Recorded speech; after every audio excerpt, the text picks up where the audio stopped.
alipoumba dunia aliumba vitu kwa neno, akasema mwanga uwe na ukawa, akasema giza liwe na likatanda.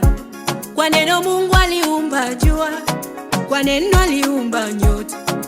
Kumbe kuna nguvu katika maneno.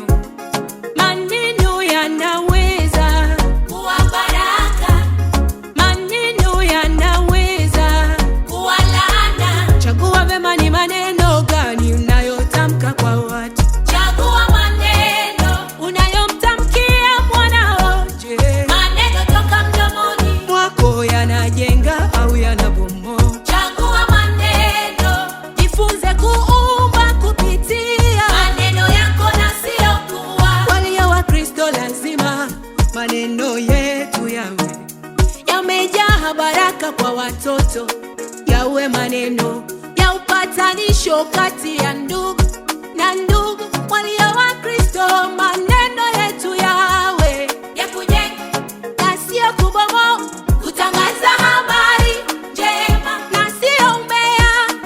Umba kupitia maneno yako. Najitamkia baraka, mimi ni wa juu, mimi ni kichwa na sio mkia. Najitamkia baraka, mimi ni mshindi.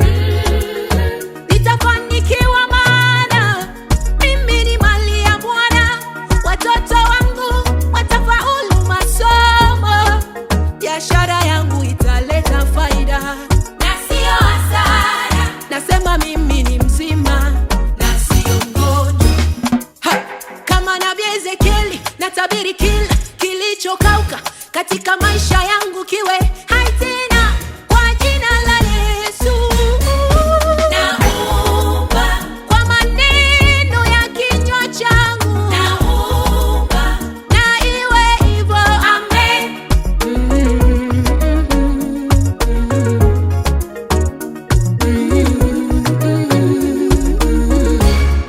Maneno unayomtamkia mwanao leo ndo yatathibitisha awe mtu gani kesho. Wacha kumwita mtoto wako mbwa ukiwa na hasira. Wacha kumwambia mwanao kuwa hawezi lolote. Muipawa mtoto wako kuwa anaweza. Wafilipi 4:13, na yaweza mambo yote katika Kristo Yesu anitiaye nguvu. Umba kupitia maneno yako, bariki kupitia maneno yako. Najitamkia baraka, mimi ni wa juu.